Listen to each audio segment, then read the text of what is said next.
आंधी तूफान और बर्फबारी की, जिसका असर आपने देखा कि चारधाम यात्रा पर भी पड़ रहा है। तो वहीं आपको बता दें कि कहीं राहत है तो कहीं आफत है। शहर शहर में बारिश का कहर नजर आ रहा है। मौसम का मिजाज बदला बदला सा नजर आता है और उत्तर भारत में प्री मानसून का असर साफ तौर पर दिखाई देने लगा है। दिल्ली में तेज हवा के साथ में जमकर झमाझम बारिश हुई है और बारिश से 100 से ज्यादा पेड़ गिर गए हैं। यानी साइड इफेक्ट्स आप इस बारिश के देख पा रहे हैं। एक तरफ मौसम से राहत, इस चिलचिलाती गर्मी से राहत, लेकिन दूसरी ओर ये तबाही लोगों को परेशान कर रही है। 20 फ्लाइट्स डाइवर्ट किए गए हैं और केदारनाथ में भयंकर बर्फबारी हो रही है। केदारनाथ धाम में बर्फबारी और बारिश से ठंड भी बढ़ गई है। उड़ानों को जयपुर और अन्य हवाई अड्डों की तरफ डाइवर्ट कर दिया गया है। तेज हवाओं और बारिश से मोती नगर की बिल्डिंग गिरी है। उत्तराखंड के देहरादून में तेज हवाओं के साथ बारिश हो रही है। हरियाणा में तेज हवाओं के साथ में बारिश हो रही है। राजस्थान, पंजाब, हिमाचल प्रदेश, दिल्ली, हरियाणा में बारिश का कहर साफ तौर पर नजर आता है। उत्तर प्रदेश, बिहार, मध्य प्रदेश के विभिन्न हिस्सों में बारिश का कहर साफ तौर पर देखा जा सकता है। तेज हवाओं ने लोगों का जीना दुश्वार कर रखा है। राजस्थान, बिहार, झारखंड, पंजाब, हिमाचल में ओलावृष्टि की भी आशंका मौसम विभाग की ओर से जताई गई है। उत्तर प्रदेश, मध्य प्रदेश और छत्तीसगढ़ में बिजली गिरने का भी अलर्ट, यानी साफ तौर पर कहीं राहत तो कहीं आफत नजर आ रही है। आंधी, तूफान और बर्फबारी का कहर हम पहले ही देख रहे हैं। एक तरफ चारधाम यात्रा में इसका असर देखने को मिल रहा है। लगातार हो रही 12 घंटों की बारिश के चलते यात्रा फिलहाल के लिए कुछ जगहों पर बाधित हुई है। तो वहीं दूसरी ओर शहर शहर मौसम का कहर और बारिश का कहर की ये तस्वीरें आप देख पा रहे हैं, जहां पर बीच सड़क पर पेड़ गिरते हुए नजर आ रहे हैं, जिसके चलते यातायात से लोगों को यातायात में परेशानियों का सामना करना पड़ रहा है। और आप देखिए यहां पर तेज आंधी का असर। और आज इसी को लेकर हम विस्तार से अलग अलग जगहों से हाल जानेंगे। हमारे साथ में राजेश वर्मा जी, ब्यूरो चीफ देहरादून से पहले ही बने हुए हैं। अकील अहमद संवाददाता मंगलोर से जुड़ चुके हैं। अब्दुल कादिर संवाददाता हैं बहराइच से और अमित पांडे रसूलाबाद से हमारे संवाददाता जुड़ चुके हैं। साथ ही अली अख्तर लखनऊ से बने हुए हैं। रामगोपाल संवाददाता लक्सर से। शुरुआत करते हैं अकील के साथ में, मंगलोर से हैं। अकील, फिलहाल मंगलोर में बारिश और मौसम का मिजाज कैसा है? मैं बताना चाहूंगा, रात तेज हवाओं बारिश ने जहां एक और नुकसान कर दिया था, लेकिन वहां कुछ नुकसान भी हुआ है। हाईवे 58 पर कई पेड़ जो गिर गए, जिससे यातायात व्यवस्था भी कुछ देखे रुकी थी। लेकिन जैसे कि चारधाम यात्रा चल रही है, प्रशासन ने दिखाई और वहां से पेड़ों को हटवाया।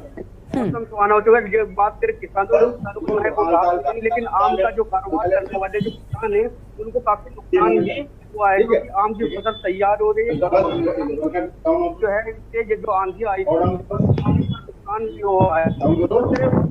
मंगलोर का जो नार्दर्न बॉर्डर है और संख्या में जो यात्री श्रद्धालु है वो करते हैं। श्रद्धालु किसी प्रकार की कोई समस्या ना, इसलिए जो प्रशासन वो सजग है। और जो नेशनल हाईवे पेड़ गिर गए, जब पानी भर गया था, उस प्रशासन ने वहां से हटवा दिया है। फिलहाल की बात करें मौसम, फिलहाल जो है मौसम में हल्की हल्की धूप निकली हुई है, लेकिन बादल जो छाए हुए हैं। जी ठीक है। अब्दुल कादिर हमारे साथ में बहराइच से। अब्दुल, बहराइच में फिलहाल क्या स्थिति, क्योंकि हम लगातार देख रहे हैं तेज आंधी तूफान से कई जगहों पर पेड़ गिरने की बात, साथ ही जो सड़क के किनारे बड़े बड़े बोर्ड्स लगे होते हैं ये भी गिरने की तस्वीरें सामने आ रही हैं। कहीं कोई नुकसान की खबर तो सामने नहीं आई है?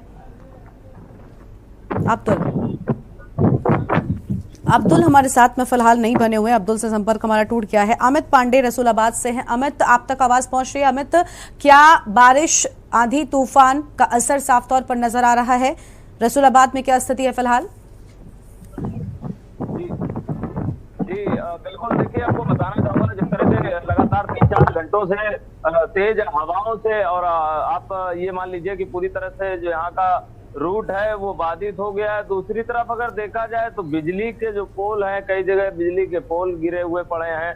हमारे पीछे भी आप देख सकते हैं किस तरह से कई पेड़ गिरे हैं, जिसके बाद में यहाँ पर पूरी तरह से बिजली बाधित हो गई है, सड़कें बाधित हो गई हैं। कई जगह कई गरीबों के झोपड़े भी उड़े हैं। जी बिल्कुल, यानी कई जगहों पर इस बारिश का कहर जो है वो साफ तौर पर देखने को मिल रहा है। और हमारे साथ में अली अख्तर लखनऊ से जुड़े हुए हैं। अली, लखनऊ की बात करें तो फिलहाल किस तरह का असर देखने को मिल रहा है, क्योंकि आज हमने देखा लखनऊ में विधानसभा के बाहर भी जब प्रदर्शन हो रहा था तो तेज हवाएं चल रही थी और मौसम का मिजाज लखनऊ में भी बदला बदला सा दिखाई दे रहा था। जी देखिए, मैं आपको ये बता दूं कि लखनऊ में इस वक्त जो एक मौसम है वो एक आंधी और तूफान जैसा बना हुआ है। और जैसा कि आपको बता दें कि लखनऊ से बहुत करीब में मलियाबाद काकोरी एरिया लगता है, जहां पे आम की बहुत बड़ी फसल होती है। और इस आंधी से काफी आम टूटा है और काफी भारी नुकसान हुआ है बाग वालों को। लेकिन अगर बात दूसरी तरफ देखी जाए मौसम की गर्मी की, तो यहाँ 45 डिग्री के ऊपर मतलब अर्धशतक मारने पे टेम्परेचर तैयार था। लेकिन यहाँ पे आज जिस टाइप का टेम्परेचर हुआ है, यहाँ के लोगों को एक बड़ी राहत मिली है। और बात करी जाए अगर चार धाम की, तो चार धाम में जहाँ यात्रियों को बाधित हो रहे हैं, वहाँ लखनऊ के अंदर इस वक्त हम मौजूद हैं। और लखनऊ से इस वक्त लोग बाहर निकल के अपने अपने घरों से एंजॉय कर रहे हैं। लेकिन बड़ी बात यह कि बहुत से यहाँ से पेड़ भी गिरे हैं, बहुत से झोपड़ियां मकान भी गिर गए हैं। ठीक है, यानी कहीं राहत तो कहीं आफत की तस्वीर बिल्कुल साफ तौर पर नजर आ रही है। रामगोपाल हमारे साथ में लक्सर से हैं। रामगोपाल, लक्सर में फिलहाल अगर बात करें तो राहत ज्यादा है या आफत ज्यादा है?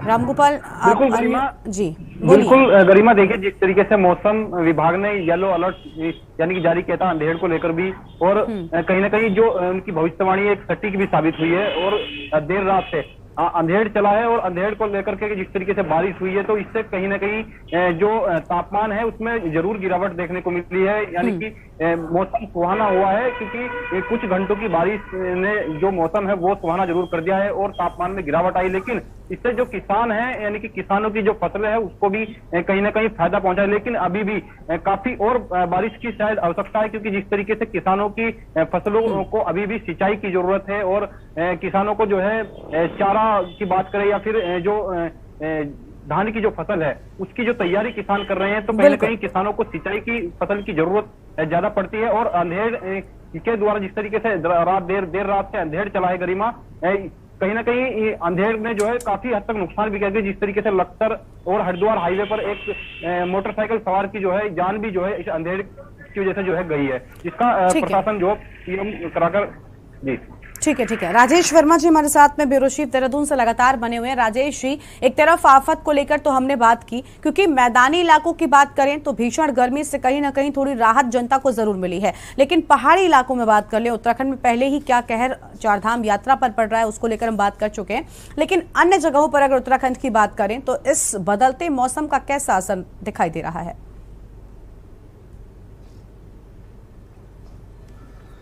बिल्कुल गरिमा, देखिए अभी तो शुरुआत जो है वो अभी मानसून नहीं आया, क्योंकि अगले जून से जो है मौसम विभाग ने जताया है कि 8 जून के बाद जो है उत्तराखंड में मानसून अपनी दस्तक दे देगा। तो अभी यात्राओं पे तो हम लोगों ने बात की कि यात्रा बाधित हो रही है मौसम की वजह से। अभी 24 घंटे की बारिश ही पूरी नहीं हुई 24 घंटे की, और यात्रा जो है बीच बीच में बाधित, यानी कि श्रद्धालु को रोका गया है। अभी तो ये शुरुआत है, और अभी जब 8 जून के बाद जब मानसून पीक समय पे अपने आ जाएगा तो कहा जा सकता है कि कितनी बड़ी जो है जो समस्या है वो आम जनमानस के लिए हो जाएगी, और खासतौर से चारधाम यात्रा के लिए भी हो जाएगी। अभी तक की ओवरऑल बात करें तो 12 घंटे में लगातार जो है कहीं बड़ी इलेक्ट्रिसिटी को जो है बड़ा नुकसान जो है वो पहुंचा है गरिमा, क्योंकि कई जगह पर जो है बिजली जो है वो नहीं आ रही है। कई जिलों में जो है बाधित हुई है, क्योंकि देर रात से, जैसे मैंने आपको बताया कि आंधी तूफान जो है वो तमाम जिलों में देखने को मिला है। और बारिश झमाझम बारिश से भले ही तापमान तो बिल्कुल नीचे गया है, क्योंकि अभी तक की अगर हम बात करें तो गरिमा इस समय जो है 36 से 37 डिग्री सेल्सियस जो है वो राजधानी देहरादून का तापमान अमूमन हमने अभी तक देखा था। और अब आज की डेट में अगर मैं देख रहा था अभी थोड़ी देर पहले, तो 27 डिग्री सेल्सियस जो है इस समय का तापमान जो है राजधानी देहरादून का है। तो आप ये देख सकती हैं कि कितना लुढ़क गया है तापमान, कितनी राहत जो है वो लोगों को भले ही गर्मी से मिली है, लेकिन कहीं ना कहीं जिस तरीके से 24 घंटे की अभी और अलर्ट जो है वो मौसम विभाग ने दिया है कि खासतौर से जो पर्वतीय क्षेत्र है और जो मैदानी क्षेत्र है वहां पर तेज आंधी और तूफान आने की जो संभावना है उस पे जो है अलर्ट रहने के लिए जो है खासतौर से मशवरा जो है वो मौसम विभाग ने दिया है। और आगे जिस तरीके से बड़ी संख्या में देश भर के तमाम जो श्रद्धालु हैं वो इस समय उत्तराखंड पहुंच रहे हैं, तो एक बहुत ज्यादा प्रिकॉशन बरतने की आवश्यकता जो है वो गरिमा यहाँ पर खासतौर से देखने को मिलेगी और करनी भी पड़ेगी, क्योंकि अभी जैसे मैंने मैंने आपको बताया कि यात्रा में इसीलिए रोके गए हैं श्रद्धालु, क्योंकि लैंडस्लाइड का खतरा जो है पहाड़ी इलाकों में बना रहता है, ताकि कोई जनहानि ना हो या किसी तरीके की अव्यवस्थाएं जो है वो चारधाम यात्रा या अन्य किसी रूट पे ना हो। तो इसी चीजों को लेके जो है प्रशासन को जो है अलर्ट रखा गया है। बारिश अभी भी, अगर हम ताजा हाल अपने दर्शकों को बताएं तो अभी भी केदारनाथ में बारिश और बर्फबारी का सिलसिला है जो है वो लगातार जारी है, और बड़ी संख्या में जो है रामबाड़ा के पास जो है काफी बड़ी संख्या में श्रद्धालुओं को इस समय स्टॉप कर दिया गया है, यानी कि रोक दिया गया है, क्योंकि जब तक मौसम का आगे सामान्य तौर पर गति नहीं होगी तब तक किसी भी श्रद्धालु को जो है वो आगे जाने की यानी साफ तौर पर तो ये कहा जा सकता है कि मौसम अभी जो है, हाँ, साफ तौर पर मौसम का कहर हम देख पा रहे हैं और आफत जो है वो उत्तराखंड में साफ तौर पर दिखाई दे रही है। हमारे साथ में अली अख्तर लगातार बने हुए हैं, लखनऊ से हमारे संवाददाता है। अली, फिलहाल लखनऊ में अभी आपने आम के बाग की बात की, अगर लखनऊ में बात करें तो आम का बड़ा कारोबार होता है। मलिहाबाद खासतौर पर आम की बाजार के लिए मशहूर है देश में, और इस बार पहले ही आंधी तूफान का असर आम के कारोबार पर कितना पड़ने वाला है, इसको लेकर क्या जानकारी है आपके पास? देखिए गरिमा, आम के कारोबार पे असर इसलिए पड़ेगा क्योंकि अब की इस बार आम की फसल बहुत ज्यादा नहीं हुई है। जैसा कि सूत्रों की माने तो आम की फसल ज्यादा नहीं हुई, और ये काकोरी से जो बाग शुरू होते हैं वो मलिहाबाद मिर्जागंज तक इसके बाग जाते हैं, और बिल्कुल आम की अब की फसल नहीं है। और उसके फसल ना होने के बावजूद भी आज आंधी आ गई है, तो जिससे काफी कच्चा आम टूट चुका होगा, गिर चुका होगा। तो मैं समझता हूँ कि अब की आम की फसल बहुत ही अच्छी नहीं जाएगी। बिल्कुल। अब्दुल कादर हमारे साथ में बहराइच से जुड़ चुके हमारे संवाददाता हैं। अब्दुल, फिलहाल बहराइच में मौसम का कैसा असर है, क्योंकि बिजली कटौती हो या फिर आंधी तूफान, हम पहले ही देख रहे थे बिजली कटौती से जनता परेशान थी, और अब जब आंधी तूफान और बारिश का कहर नजर आता है तो किस तरह के हालात बहराइच में हैं? जी बिल्कुल, हम आपको बता दें कि जैसा कि लोग गर्मी से तप रहे थे, हाँ। गर्मी के तपने के बाद आज तेज आंधी तूफान, उसके बाद बारिश आ गई, तो कहीं ना कहीं लोगों को गर्मी से तो राहत मिली है, लेकिन जो बाढ़ के किसान हैं इनको काफी नुकसान झेलना पड़ेगा, और लोगों को बिजली कटौती से बहुत नुकसान पड़ेगा, क्योंकि देहात ग्रामीण क्षेत्र की बात अगर करें तो जर्जर लाइनें हैं जो आंधी आने से गिर जाती हैं, तो कहीं ना कहीं इनको ग्रामीणों को बिजली का काफी संकट झेलना पड़ेगा। लेकिन जो इस वक्त गर्मी पड़ रही थी, तापमान काफी ज्यादा था, लोग काफी परेशान थे, सरकार द्वारा भी गाइडलाइन जारी की गई थी, दोपहर में लू चलती है, लोग बाहर ना निकले, उससे कहीं ना कहीं लोगों को निजात मिलेगी। क्या आंधी तूफान के बाद जबरदस्त बारिश हो रही है, बहराइच में पूरे प्रदेश में बारिश हो रही है और लोगों को गर्मी से निजात मिली है। जी बिल्कुल। और हमारे साथ में अमित पांडे हमारे संवाददाता हैं, रसूलाबाद से जुड़े हुए हैं। अमित, रसूलाबाद में बिजली कटौती से क्या जनता परेशान है, क्योंकि अगर इस मौसम में जब बारिश आंधी तूफान का कहर दिखाई देता है तो ऐसे में बिजली कनेक्शन पहले काट दिया जाता है, जो बिजली कट है वो हो जाता है, तो क्या इस समस्या का असर वहां पर भी देखने को मिल रहा है? क्या जनता परेशान नजर आ रही है? देखिए, बिल्कुल आपको बता दूं गरीब, जैसा कि लगातार यहाँ एक ग्रामीण क्षेत्र है, ये रसूलाबाद कानपुर देहात का एक ग्रामीण क्षेत्र होने के यहाँ आए दिन बिजली की समस्याएं होती है, लेकिन आज जिस तरह से आंधी तूफान आया, इससे कहीं ना कहीं गाँवों में भी जो है वो बाधित बताई जा रही है। साफ तौर से इससे जनता परेशान होगी, क्योंकि किसानों का जो यहाँ काम है वो सबसे ज्यादा सिंचाई का बिजली से ही होता है, तो उससे कहीं ना कहीं किसानों की फसलों पर भी आगे असर पड़ेगा, और जल्द बिजली विभाग की तरफ से अगर काम भी किया जाएगा तो इतनी जल्दी किसानों को बिजली मुहैया भी नहीं कराई जा सकेगी। जी बिल्कुल, यानी लगातार परेशानियों का अंबार जो है वो आम जनता के सामने लगा हुआ है और जनता परेशान नजर आ रही है। तो बारिश से लगातार अगर अमित बात करें, कई जगहों पर आपने कहा कि रूरल एरिया है और यहाँ पर ज्यादा असर देखने को मिल रहा है, तो ऐसे में बारिश से कई बार बीच सड़क पर ही पेड़ गिर जाते हैं, तो इस तरह की क्या घटना है? क्या प्रशासन ऐसे मौकों पर पहुंचता है? बिल्कुल, देखिए जिला जितने यार लगातार सुबह ही बात हुई, जैसे कि आंधी तूफान के बाद फोन से वार्तालाप हुई कि हम कई गांवों में स्नान करते हैं जी, टीम भी लाई जा रही है, बताया जा सके कि कहाँ नुकसान हुआ है, क्योंकि ग्रामीण क्षेत्र है, यहाँ किसानों का ज्यादा रहना होता है, किसानों का भी नुकसान होता है। आंधी तूफान से गांवों में कच्चे मकान भी हैं, उनसे भी होता है। जी बिल्कुल, रामगोपाल हमारे साथ में लक्सर से जुड़े हुए हैं लगातार। रामगोपाल, फिलहाल लक्सर में हमने देखा असर आपने बताया पहले ही कि देखने को मिल रहा है। एक तरफ लोग परेशान हैं बारिश और आंधी से, तो वहीं दूसरी ओर इस बारिश के चलते कई और समस्याएं भी जनता के सामने आ जाती हैं। सड़कों पर यातायात पूरी तरह से प्रभावित हो जाता है क्योंकि पेड़ गिरने से कई बार सड़कों पर हटाया नहीं जाता, जिसके चलते रास्ते जो हैं वो बंद हो जाते हैं, जलभराव की समस्या हो जाती है। तो क्या इस बारिश के मौसम के लिए प्रशासन अब तैयार नजर आ रहा है लक्सर में? बिल्कुल गरिमा, देखिए क्योंकि लक्सर और हरिद्वार यानी कि देहात क्षेत्र है वो इसमें ज्यादातर समस्या कहीं ना कहीं, क्योंकि जिस तरीके से जो इलेक्ट्रिसिटी की जो लाइनें हैं कहीं ना कहीं उनके ऊपर पेड़ गिरने से इलेक्ट्रिसिटी भी पूरी तरह जो है बाधित हो जाती है। यानी कि ऐसा जो है देर रात जिस तरीके से अंधेर चला है, बारिश हुई है, ये देखने को भी मिला है क्योंकि इतनी हवा इतनी तेज थी कि जो पेड़ है वो भी खुद जड़ से उखड़ गए हैं। तो ये देख सकते हैं गरिमा, क्योंकि जिस तरीके से इलेक्ट्रिसिटी के जो वायर है वो उनके ऊपर भी पेड़ काफी पड़े हुए हैं, जिससे कि इलेक्ट्रिसिटी भी बाधित है। हालांकि प्रशासन की ओर से भी ऐसी कोई तैयारियां जो है नहीं देखने को मिल रही है, क्योंकि हरिद्वार देहात क्षेत्र या लक्सर की बात करें, क्योंकि लक्सर में जिस तरीके से किसी बाढ़ प्रभावित क्षेत्र है और मानसूनी पीरियड जो है इस समय स्टार्ट हो गया है गरिमा, और क्योंकि बालावाली से लेकर के और हरिद्वार से लेकर बालावाली तक की जो तटबंध है उस तटबंध की जो है हर वर्ष प्रतिवर्ष जो है मरम्मत का कार्य चलता है, लेकिन इस बार जो है मरम्मत का कार्य जो है नहीं हो पाया है क्योंकि